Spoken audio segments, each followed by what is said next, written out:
धर्म प्रेमी सज्जनों तथा आर्य बंधुओं, आज हम आर्य लोगों के लिए, आर्य जनों के लिए ऐतिहासिक दिन है। हमारा नया संवत्सर आज से शुरू होता है। लेकिन दुर्भाग्य तो इस देश के निवासियों के लिए है कि इस देश के जो आर्य भद्र पुरुष हैं, आर्य नस्ल हैं, ऋषि संतान जिनको कहा जाता है, उन्हें ही मालूम नहीं है। उनमें से किसी ने पहला वैशाख को माना है और किसी ने 1 जनवरी को माना है नया संवत्सर, जबकि वो हमारा नया संवत्सर नहीं है। इसलिए हमें जानना चाहिए, जो हम इस देश के आर्यवर्त के रहने वाले हैं, हम आर्यों का संवत्सर क्या है, कहाँ है, कौन सा है, इसे हम नहीं जाने तो हम आर्य जनों के लिए ये बड़ा ही दुर्भाग्य का विषय है। इसलिए आइए आज मैं एक छोटा सा उदाहरण देने के लिए आप लोगों के सामने प्रस्तुत हुआ हूँ। इसमें वेद मंत्र परमपिता परमात्मा का उपदेश है। यत् पुरुषेण हविषा देवा यज्ञ मतन्वता वसंतो अस्यासी त्याज्यम ग्रीष्म इधम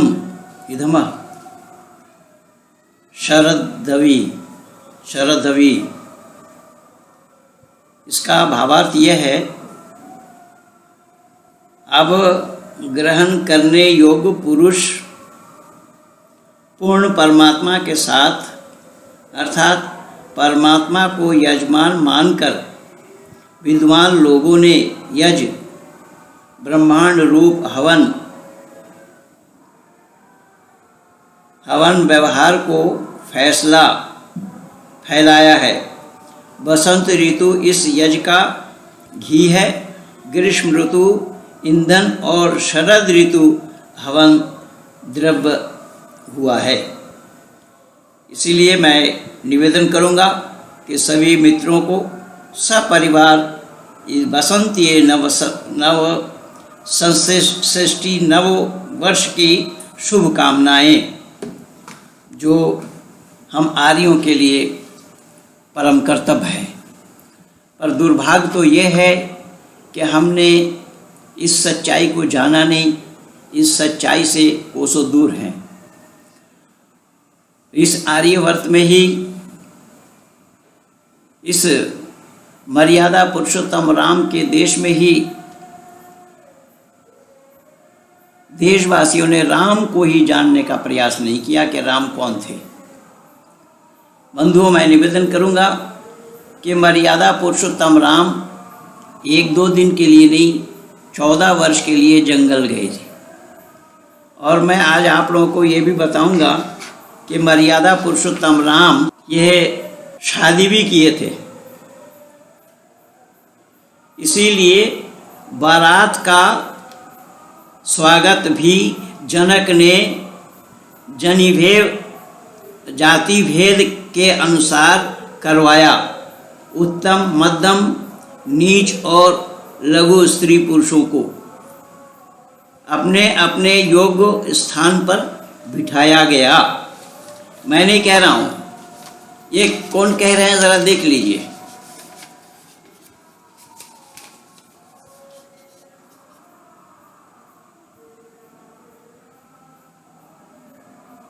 तुलसीदास और हिंदू समाज। तो जब राम बारात लेकर के गए और उन बारातियों के लिए विशेष स्थान राजा जनक ने इस तरीके से किया। मैं पूछना चाहता हूँ इन हिंदू कहलाने वालों से कि जिस राम को यह लोग ईश्वर मानते हैं, और ईश्वर इसी तुलसी ने ही माना है, और ये तुलसी की है लिखी हुई किताब, जो तुलसी खुद मान रहे हैं, बतला रहे हैं कि राम शादी करने के लिए बारात लेकर के गए और राजा जनक ने उस तरीके से उनकी व्यवस्था की थी।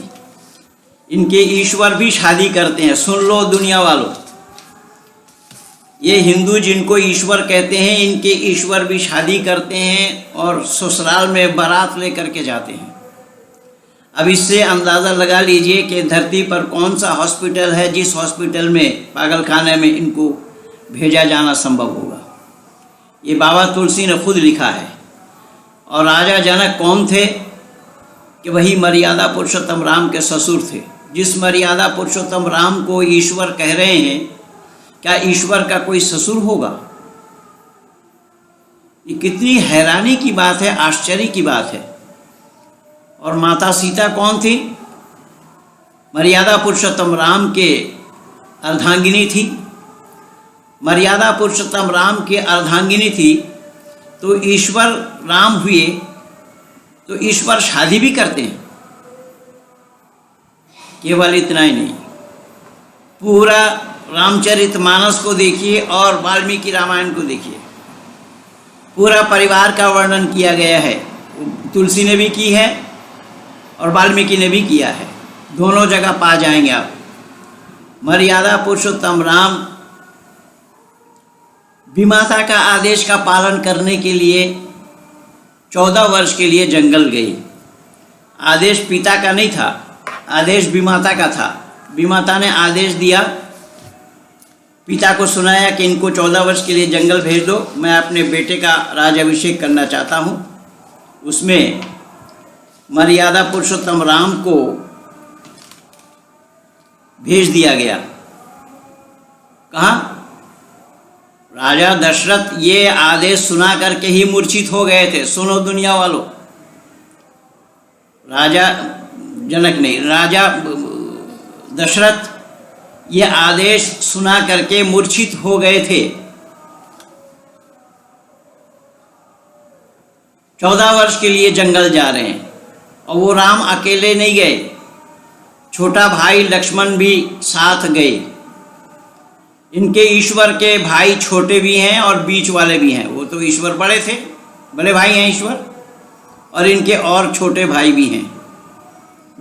अब इससे अंदाज़ा लगा लीजिए ये है लोग किसको ईश्वर कह रहे हैं, किन्हें ईश्वर कह रहे हैं। मैं आ रहा हूँ आहिस्ता आहिस्ता, आज पूरा खुलासा करूँगा। हो सकता है कि कल वाली वीडियो में आप लोग दुखी हुए होंगे, क्योंकि कल मैं बहुत तैश में था, क्योंकि मेरे कान झूठ सुनता नहीं और ज़ुबान झूठ बोलती नहीं। कान से मैं मिथ्या सुन नहीं सकता और ज़ुबान से मैं बोल नहीं सकता। और ये मंत्र मैं ऋषि दयानंद से लिया हूँ, जो आर्य समाज के संस्थापक थे। ऋषि व देव दयानंद दुनिया वालों से कह रहे हैं कि ऐ लोगों, सत्य को बोलना और बुलवाना, असत को छोड़ना और छुड़वाना मैं अवश्य समझता हूँ। मैंने ऋषि दयानंद से ये मंत्र लिया। सत्य कोई अपने आप में बोले बहुत बड़ी बात है बंधुओं, लेकिन औरों से बुलवाना ये बहुत भारी काम है, कठिन काम है। और ऋषि कह रहे हैं कि अपने आप बोलने से बात बनेगी नहीं, औरों से भी बुलवाना पड़ेगा। असत को छोड़ना और छुड़वाना, असत कोई अपने आप में छोड़ दे वो भी बहुत बड़ी बात है, लेकिन अपने आप छोड़ना ही बड़ी बात नहीं हो पाएगी, औरों से भी छोड़वाना पड़ेगा। और मेरा प्रयास भी यही है। आज 38 वर्ष पार करने वाला हूँ मैं, 39 में लगूंगा, कि इतने दिनों से मैं यही काम कर रहा हूँ संपूर्ण विश्व के आंगन में, कि खुद तो हम गलत को छोड़े, खुद तो हम झूठ को छोड़े, औरों से भी छुड़वाने का प्रयास करते हैं। गलत को औरों से छुड़वाने का प्रयास करते हैं। यही कमी है मेरे में भी कि मैं असत को सुन नहीं सकता। आज कहाँ से मेरे पास फ़ोन आया, ऑस्ट्रेलिया से फ़ोन आया, विदेशों से कई फ़ोन आए कई लोगों के, अब भारत से भी कई लोगों का फ़ोन आया। सब लोग यही कह रहे हैं कि पंडित जी आपने सत्य का प्रतिपादन किया, लेकिन जो लोग सत्य को जानना नहीं चाहते, सत्य को अपनाना तो दूर की बात, जब जानने का ही प्रयास नहीं करते तो अपनाएंगे कहाँ से। इसीलिए आज ऐसे असत के पक्षधर वालों को मैं ये कहना चाहूँगा कि जिस मर्यादा पुरुषोत्तम राम को आप लोग ईश्वर मान रहे हैं, सच्चाई यही है। देखिए, इसीलिए तो हिम्मत जुटा नहीं पाए डिबेट में वो, जबकि उन्होंने उनके चैनल में मैं खुद बोला था, जिस दिन वो ये बोल रहे थे उसी दिन ही मैं 9 मार्च को, उसी दिन ही मैंने विरोध किया था, क्योंकि मेरा कान सुनता नहीं। मैं पहले बोला, जब उन्होंने बोला तो फौरन मैं उसका विरोध किया। उन्होंने बोला ठीक है, इस पर चर्चा करेंगे, इस पर चर्चा करेंगे। तो मैं उड़ीसा गया हुआ था, उड़ीसा से आया, तो आने के बाद मैं उनको लिखा, और वो सारा मैं आप लोगों को आज फेसबुक में भी दिया हूँ, कल भी दिया था। मैं उनको लिखा कि आपने चर्चा के लिए बोला था, तो आइए। अब उसमें ही बहानाबाजी और सामने आने की हिम्मत नहीं है। मैं दावा के साथ कह रहा हूँ, जो आएंगे वो मुंह के बल गिरेंगे। वेद के सामने कोई खाता खोल नहीं सकता है। वेद को झुटलाना किसी के बस की बात नहीं है। और ये लोग कहते हैं हम वेद को मानते हैं। अरे वेद को ये मानते होते तो वेद विरुद्ध आचरण करते। ये वेद का मानना हुआ, ये वेद की अवहेलना हुई। ये हिंदू कहलाने वाले वेद को मानते नहीं है। वेद विरुद्ध आचरण इनका है। वेद में मर्यादा पुरुषोत्तम राम का नाम कहीं नहीं आया, और कह रहे कि उपनिषद में आया है। उपनिषद में कैसे आ जाएगा? तो खैर, मैं निवेदन कर रहा हूं कि कौन राम है उसको देखिए। राम का परिचय ले लीजिए पहले। ईश्वर होना संभव है या नहीं तो बाद में विचार करना। मर्यादा पुरुषोत्तम राम 1-2 दिन के लिए नहीं, 14 वर्ष के लिए जंगल जा रहे हैं, प्रस्थान कर रहे हैं अपने पत्नी और छोटे भाई को लेकर के। तो क्या ये ईश्वर का लक्षण है? ये ईश्वर का काम है? अब बाबा तुलसी क्या लिख रहे हैं देखिए। रही बात तुलसी की, तुलसी के विचारधारा की, सो इसके बारे में यदि आज का विचारशील व्यक्ति ये कहें कि तुलसी ने हिंदुओं के अंधविश्वास और कायरपन, दब्बूपन को गुलामी की दास्तान पैदा करने से छुटकारा दिलाने का प्रयास किया था, तो वो भी सत्य नहीं है कि रामचरितमानस को ही लेकर चर्चा करते चले तो सुविधा रहेगी। आत्महीनता की भावना को भक्त कवियों ने विशेष गुण माना है। तुलसीदास ने तो आत्महीन का प्रदर्शन ही किया है, सीमा ही नहीं है उसकी जो 1-2 बता करके सुनाया जाए। उनका हर एक अंग इसका प्रमाण है। ये विनय पत्रिका में तो सिवा इसके और कुछ भी नहीं है।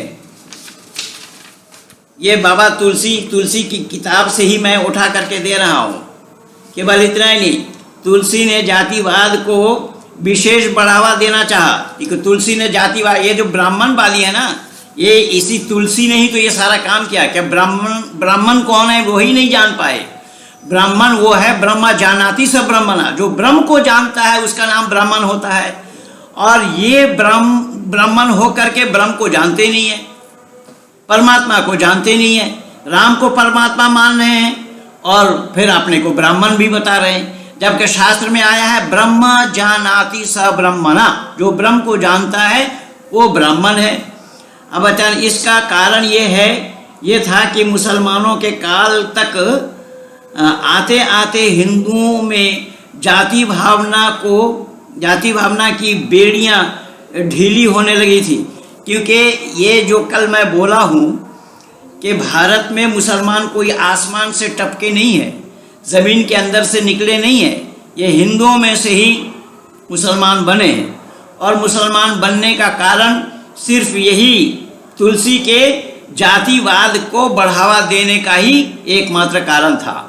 अब ये कहते हैं कि ब्राह्मण ऊंचा है, ब्राह्मण बड़ा है, ब्राह्मण सबसे बड़ा है। बंधु ज़रा विचारणीय बात ये है, ज़रा आप लोग भी सोच करके देखिएगा। जो अपने को ब्राह्मण कहते हैं और वो कहते हैं कि ब्राह्मण बड़ा है, ब्राह्मण के सामने कोई नहीं टिक सकता, ब्राह्मण तो ब्रह्मा के मुख से पैदा हुआ, जबकि ये शब्द बिल्कुल गलत है। वहाँ शब्द है ब्रह्मा नस्य मुखम आसीत। ब्राह्मण समाज के मुख हैं।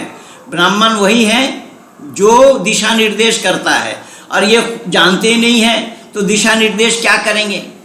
इसीलिए जातिवादी का बढ़ावा तुलसी का ही कराया हुआ है, तुलसी का दिया हुआ है। इसीलिए जब आप ब्राह्मण अपने को ऊंचा मानते हैं तो मर्यादा पुरुषोत्तम राम तो क्षत्रिय कुल में जन्मे थे, उस क्षत्रिय को क्यों पूज रहे हैं? तो जो पूजनीय होगा वो बड़ा होगा या पूजने वाला बड़ा होगा?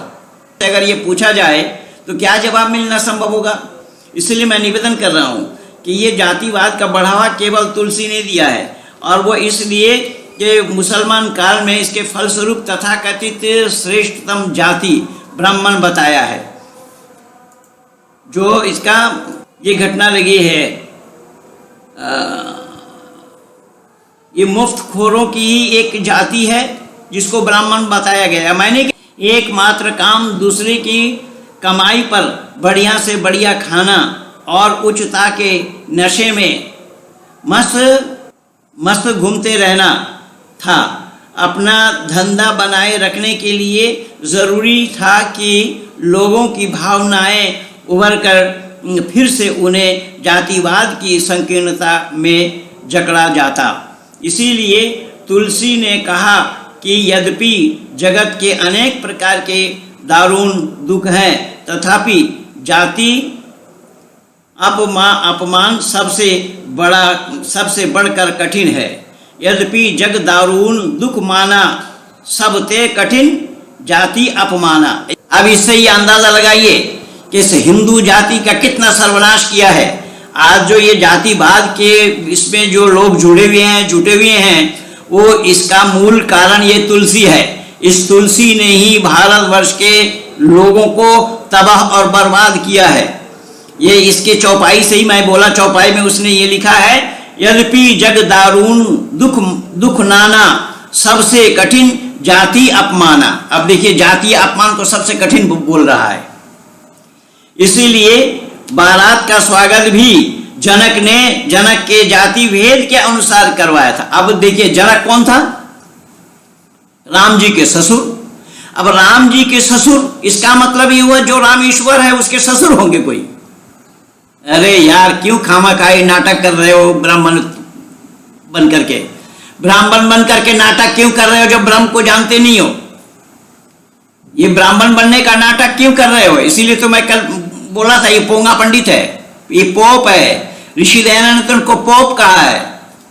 अब ये राजा जनक ने भी उसी जातिवाद के आधार पर, जातिवाद के अनुसार सबके अलग अलग, जब मर्यादा पुरुषोत्तम राम जहां पर बारात लेकर के गए, उनके आधार पर उनको सब राजा जनक ने उसी तरीके से सब सर्कल बना करके दिया कि उत्तम, मध्यम, नीच और लघु स्त्री पुरुषों को भी अपने अपने योग्य स्थान पर बिठाया गया। उत्तम, मध्यम, नीच, लघु, निज निज चल अनुहारी, ये बाबा तुलसी लिख रहे हैं। इस तरीके से मैं निवेदन कर रहा हूं कि जो लोग मर्यादा पुरुषोत्तम राम को ईश्वर मान रहे हैं, मैं जो प्रमाण दे रहा हूं, ये प्रमाण का जवाब अगर इन लोगों के पास है, मैं तो स्वागत कर रहा हूं। मैं तो डिबेट के लिए बुलाया था, उन्हें भी बुलाया था, जो डिबेट के लिए सामने आने नहीं पाए और उसे कन्नी काटने के लिए इधर उधर की बातें करने लगे। कहीं गीता की बोलने लगे, कहीं उपनिषद की बोलने लगे, तो कहीं कुछ की बोलने लगे, कहीं कुछ की बोलने लगे। जबकि उपनिषद में मर्यादा पुरुषोत्तम राम को कहीं पर भी ईश्वर नहीं माना गया। ईश्वर माना जाना संभव नहीं है, क्योंकि ईश्वर अजन्मा है। ऋषि दयानंद ने इसका स्पष्टीकरण आर्य समाज के नियम में भी दिया है और अपने अमर ग्रंथ सत्यार्थ प्रकाश के प्रथम समुल्लास में, 7वां समुल्लास में भी लिखा है। मैं कल बोला भी था, इसलिए मैं निवेदन कर रहा हूं, ईश्वर सत्यचित और आनंद स्वरूप है। ईश्वर कभी आनंद से वंचित नहीं होते। और कई बार मैं बोला हूं, राम आनंद से वंचित हो गए। कहां? जब माता सीता को उठाकर ले गया। तो राम अगर ईश्वर थे तो सीता कौन थी भाई? ईश्वर की पत्नी। अब जिस ईश्वर को त्वमेव माता च पिता, त्वमेव बंधुश्च सखा, त्वमेव विद्या द्रविणम, त्वमेव सर्वम मम देव देव बोला जाता है। तो ईश्वर को माता पिता बंधु सखा बोला गया। तो मर्यादा पुरुषोत्तम राम अगर ईश्वर हुए तो राजा दशरथ के वो पिता थे? पिता राजा दशरथ थे या राम दशरथ के पिता थे? राम दशरथ ने कभी ईश्वर को पुकारा नहीं। ईश्वर को पुकारा तो पिता कह के ही पुकारा। तो क्या राम का पिता होना संभव होगा? और माता सीता ने क्या कह के पुकारी? जैसा पुरुषों को अधिकार है उपासना करने की, माता सीता भी उपासना करती हो। और वही बाबा तुलसी खुद लिखा है, इसी में ही लिखा है, इसी में ही खुद लिखा है तुलसी ने। वहां दोनों भाई को संध्या करते दिखाया और माता सीता के साथ भी संध्या करते दिखाया। तो संध्या किसकी करते थे राम? किसकी संध्या करते थे? किसकी उपासना करते थे? राम के आराध्य देव कौन था? ये राम को आराध्य देव माने बैठे हैं, राम को ईश्वर माने बैठे हैं, और ये कह रहे हैं कि वेद हमारा है। अरे वेद तुम्हारा होता तो तुम वेद पर आचरण करते ना, वेद विरुद्ध कार्य करके भी तुम वेद तुम्हारा है, वेद विरुद्ध आचरण करके। अब चाहे राम के, कल मैं बोला भी कि राम को जब माता पिता बंधु सखा ईश्वर के लिए कहते हैं तो राम में केवल पिता का गुण है या माता का गुण भी है? माता का गुण राम में होना संभव है या माता के रूप में राम को देखा जाना संभव है? ये सब कोरा झूठ है, ये झूठे लोग हैं, ये बकवासबाजी करते हैं, इनके पास सच्चाई नहीं है, सच्चाई से ये कोसों दूर हैं। वीडियो ज़्यादा लंबा ना हो जाए इसलिए मैं बहुत शॉर्ट कर रहा हूँ कि सच्चाई, कि अगर ये सच्चाई को जानते तो सामने आकर के डिबेट करते, इसका समाधान बनाते, जनमानस में एक संदेश देते, जनमानस को सत्य के साथ रूबरू करवाते और जनमानस के सामने इन सच्चाई को उजागर करते। लेकिन उजागर करना तो दूर की बात, खुद अंधकार में ही विचरण कर रहे हैं। और हठीता देखिए, हठीता, दुराग्रह देखिए, दुराग्रह। मुझे बोला तेरे ऊपर 420 का केस लगाएंगे, और भी बहुत सारा आरोप लगाया मेरे ऊपर। वो बहुत धमकी दिया, मुझे धमकी दिया और बोला तेरा समय आ गया है। वो तो सारा मैं दिखाया हूं आप लोगों को, क्या क्या दिखाया वो। अब ये खुद शालीनता को छोड़ गए और मुझे कह रहे हैं कि आप शालीनता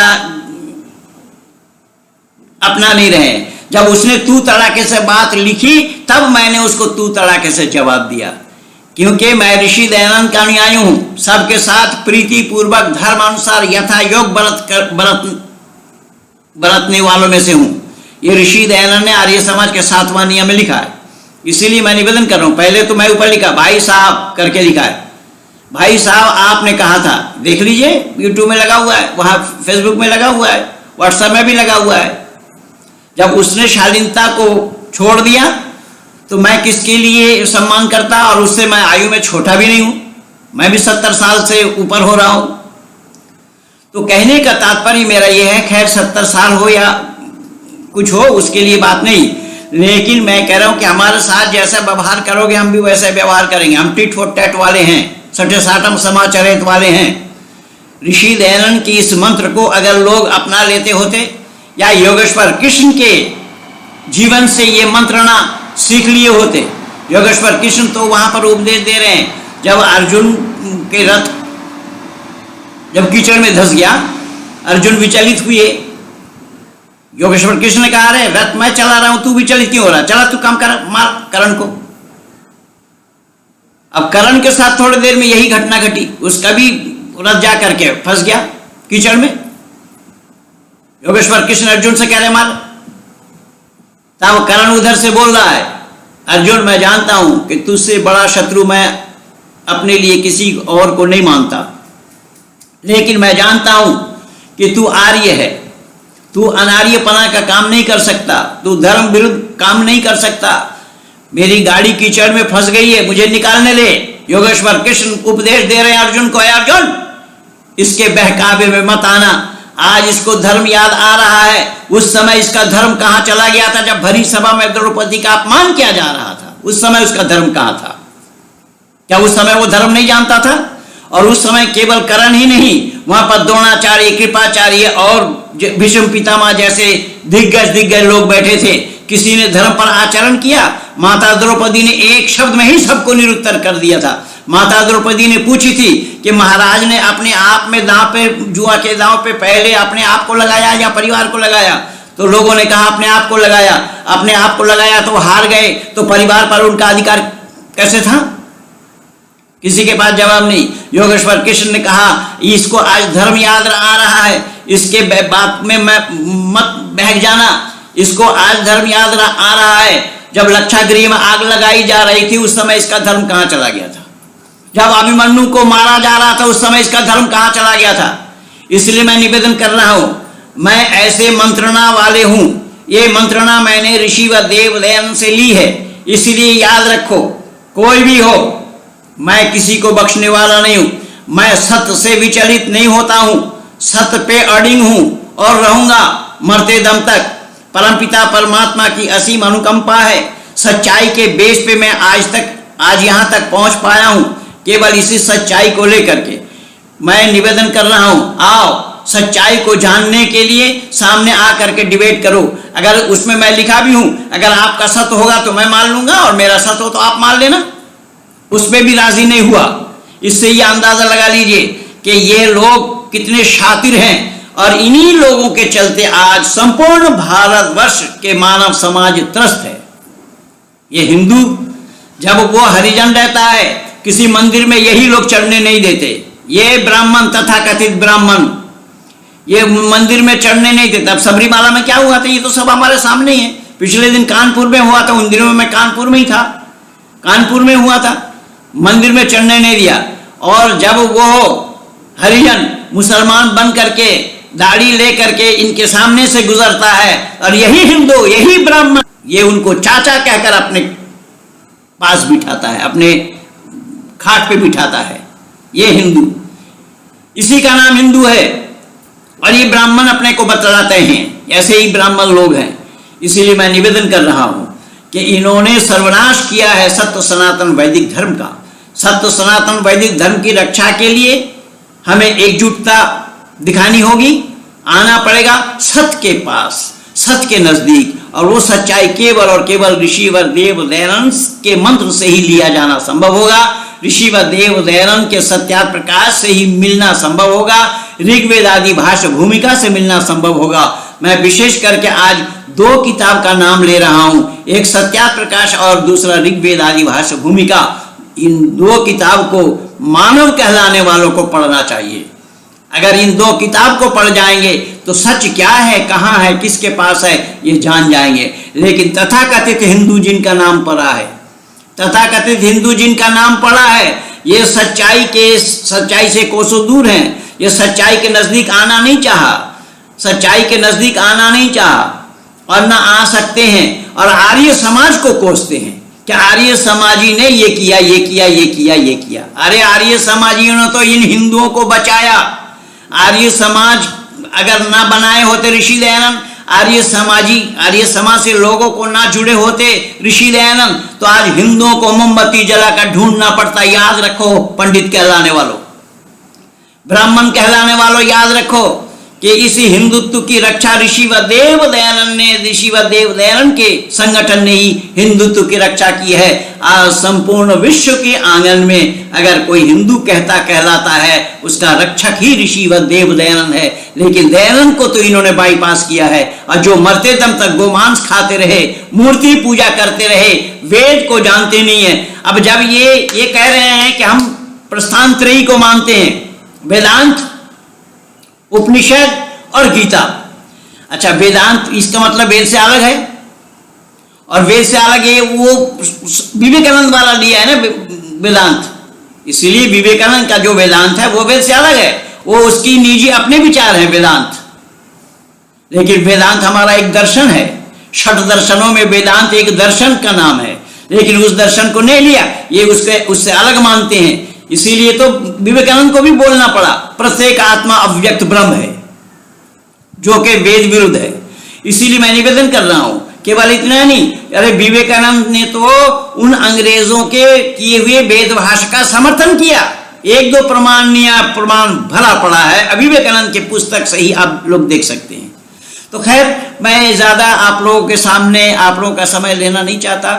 मैं आज एक ऐतिहासिक दिन होने के कारण, आज हमारा प्रथम वर्ष है, यानी वर्ष का प्रथम दिन है। संवत्सर हम जिनको बोलते हैं, उसी से ही ताल्लुक हमारा है, हम जुड़े हुए हैं। इसीलिए मैं आप लोगों को याद दिलाते हुए इतनी सी बातें मैंने कही। और जो कल की घटना थी उसे तो आप लोगों ने देखा और सुना है। मैं असत को कभी भी सत्य स्वीकार नहीं करता, और सत्य कभी असत के साथ समझौता भी नहीं करता। इसीलिए मैं समझौतावादी नहीं हूं। ऋषि दयानंद भी समझौतावादी नहीं थे। ऋषि दयानंद सत्य को लेकर असत के साथ समझौता करते क्या? ये संभव है क्या? अब ये हिंदू जो कह रहे हैं हम वेद को मानते हैं, ये सरासर झूठ है, गलत है। इसका मैं बहुत सारा प्रमाण दिया हूं। हिंदू वेद विरुद्ध आचरण करने के बाद भी वेद का मानना होगा या वेद की अवहेलना होगी? और ये अवहेलना करते, वेद में मूर्ति पूजा नहीं है। जाकिर नाइक जो बोल रहा है वो वेद से अनेक सारा प्रमाण दिया है कि वेद में मूर्ति पूजा नहीं है, लेकिन उसने सिर्फ इतना किया कि वेद में मूर्ति पूजा नहीं है, इस्लाम में मूर्ति पूजा नहीं है, इसलिए इस्लाम को स्वीकार करो। मैं उसको चुनौती दिया। इसीलिए जाकिर नाइक का पर्दाफाश सुदर्शन न्यूज चैनल में मेरा देखेंगे। और भी बहुत सारा जाकिर नाइक का पालतू बेटा ये इलियास सरफुद्दीन, उसको भी मैं बोला हूँ, उसका भी जवाब देखेंगे। मेरा सारा क्षेत्र में काम किया हुआ है। इसीलिए मैं आप लोगों से विनती करूंगा, करबद्ध प्रार्थना करूंगा कि सत्य ही हमारा धर्म है। हमारा धर्म सत्य पर ही आधारित है। हमें सत्य के साथ जुड़ना है। इसीलिए ऋषि वसुदेव दयानंद ने अपने ग्रंथ का नाम सत्यार्थ प्रकाश रखा है। और इसी तुलसी के अनेक सारे चीज़ों को मैंने यहाँ पर अंडरलाइन किया हुआ है, आप लोगों को दिखाया है। ये तुलसीदास और हिंदू समाज, इस पुस्तक से मैं उठाया हूँ। इसका मैं प्रिंट निकाला कुछ पेज, तो इसमें जो बातें तुलसी ने खुद अपनी बातों को काटा है। आप लोगों को ये पता होना चाहिए कि स्वामी विवेकानंद ने, जो पाश्चात्य विद्वानों ने वेद भाष्य किया है, मैक्स मूलर आदि ने, उसका समर्थन किया है। धन है वो ऋषि जिनको अरविंद के नाम से जाना गया है। अरविंद ऋषि ने उनका समर्थन नहीं किया। और अरविंद ने यह साफ कहा है कि मैक्स मूलर आदि लोगों ने जो वेदभाष किया है उसको मैं नहीं मानता। मैं ऋषि दयानंद कृत वेदभाष को मानता हूँ। उनको न मानने का कारण कि वो लोग दुनियादार थे। दुनियादारी के हिसाब से उन्होंने वेद का अर्थ को अनर्थ किया है। जैसे संदव के माने है नमक और संदव के माने है घोड़ा, तो भोजन करते समय नमक को ले जाना और गमन करते समय घोड़ा को ले जाना, ये युक्ति युक्त है, बुद्धिमानी है। लेकिन इन्होंने भोजन करते समय घोड़ा को दिखाया और गमन करते समय नमक को दिखाया। इस तरीके की गलती उन लोगों ने की है। ऋषि दयानंद ने यौगिक अर्थ किया है वेद का, इसलिए मैं ऋषि दयानंद को समर्थन करता हूँ। मेरे ख्याल से, मेरे विचार से स्वामी विवेकानंद से लाख गुना अच्छे हैं ऋषि अरविंद। ऋषि अरविंद मूर्ति पूजक नहीं थे। उन्होंने भारत माँ के चित्र बना करके उसी की आराधना करते रहे। और ऋषि अरविंद जीवित भी रहे आज़ादी तक, आज़ादी के बाद तक।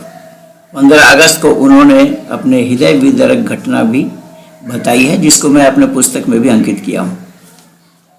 तो मैं अधिक ना लंबा करता हुआ यहीं पर ही अपने को रोक रहा हूँ। आप लोगों से विनती है कि ये वीडियो अच्छी लगे तो शेयर कीजिए, लाइक कीजिए, सब्सक्राइब कीजिए, आइकन बेल दबाना ना भूलना। इन्हीं शब्दों के साथ भारत माता की जय।